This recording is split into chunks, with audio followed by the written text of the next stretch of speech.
आपण पाहत आहात स्वराज्य न्यूज. सत्य हेच जे तुमच्या समोर.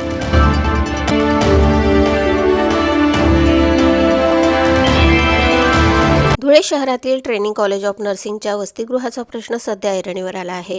महाविद्यालय प्रशासनाने स्ट्रक्चरल ऑडिटचा दाखला देत 15 तारखेच्या आत वसतिगृह रिकामे करण्याचे आदेश काढले आहेत. या निर्णयामुळे तब्बल 70 विद्यार्थिनींचा निवासाचा आणि सुरक्षेचा गंभीर प्रश्न निर्माण झाला आहे.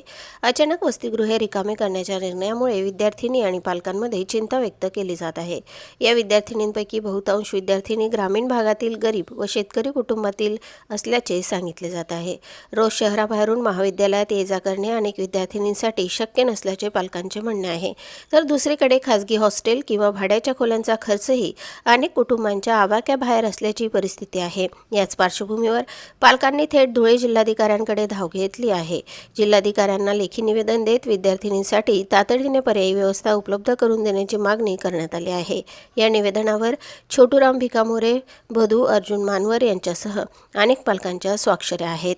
विद्यार्थिनींच्या शिक्षणात कोणताही अडथळा निर्माण होऊ नये यासाठी प्रशासनाने त्वरित हस्तक्षेप करावा अशी अपेक्षा पालकांनी व्यक्त केली आहे. जुने सिव्हिल हॉस्पिटल अथवा नवीन सिव्हिल हॉस्पिटल परिसरातील सुरक्षित शासकीय इमारतींमध्ये विद्यार्थिनींसाठी निवासाची व्यवस्था करण्यात यावी अशी मागणी करण्यात आली आहे.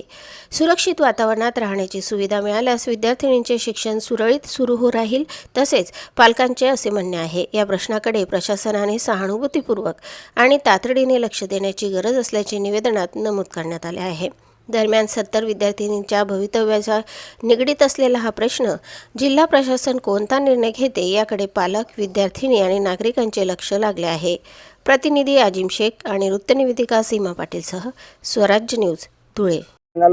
काय नेमकी आपली मागणी आहे, कशा संदर्भात आपण आला?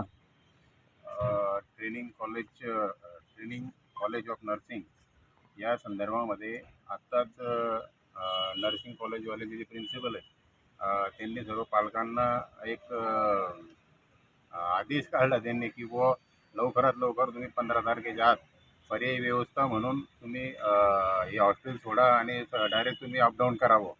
परिस्थिती अशी आहे की ठीक आहे, शासनाच्या नियमानुसार धोरणानुसार काहीतरी स्ट्रक्चरल ऑडिट झालेलं असेल, त्या स्ट्रक्चरल ऑडिटच्या अनुषंगाने त्यांनी हे प्रमाण काढलेलं की तुम्ही पर्यायी व्यवस्था करा. परंतु ज्या बी मुलींचं ॲडमिशन आज तिथे झालेलं आहे, 2 वर्षापासून ती ॲडमिशन 2 आहेत, 70 मुलींचा विषय आहे. 70 मुलींचा असा विषय आहे की तिथं खाण्याचं राहण्याची सर्व व्यवस्था त्या हॉस्टेलमध्ये होती. परंतु आता त्यांनी या आदेश काढल्यामुळं काय झालं की प्रत्येक पालक धास्तावलेला आहे. कारण आज मुलींचा प्रश्न आहे, मुलींनी कुठं जायचं हा प्रश्न तिथे निर्माण झाला आहे. सुरक्षेचा प्रश्न मुलींचा निर्माण झालेला आहे. ते म्हणतात तुम्ही अपडाऊन करा. असं हे शक्य नाही. गव्हर्नमेंटच्या ध्येय धोरणानुसार जे बी काही पर्यायी व्यवस्था शासनाच्या माध्यमातून या कलेक्टर साहेबांनी आम्ही विनंती करण्यात आलेलो आहे की कलेक्टर साहेब एक महिला आहेत, त्यांनी या विषयाला सहानुभूतीपूर्वक आणि यांनी घेतला तर आम्हाला बरं वाटेल. लवकरात लवकर शासनाने प्रशासनाने या ज्या 70 मुलींचा जो विषय यांना पर्यायी व्यवस्था म्हणून सिव्हिल हॉस्पिटल म्हणा, नवीन सिव्हिल म्हणा, इथे यांनी करून द्यावा ही आमची विनंती आहे.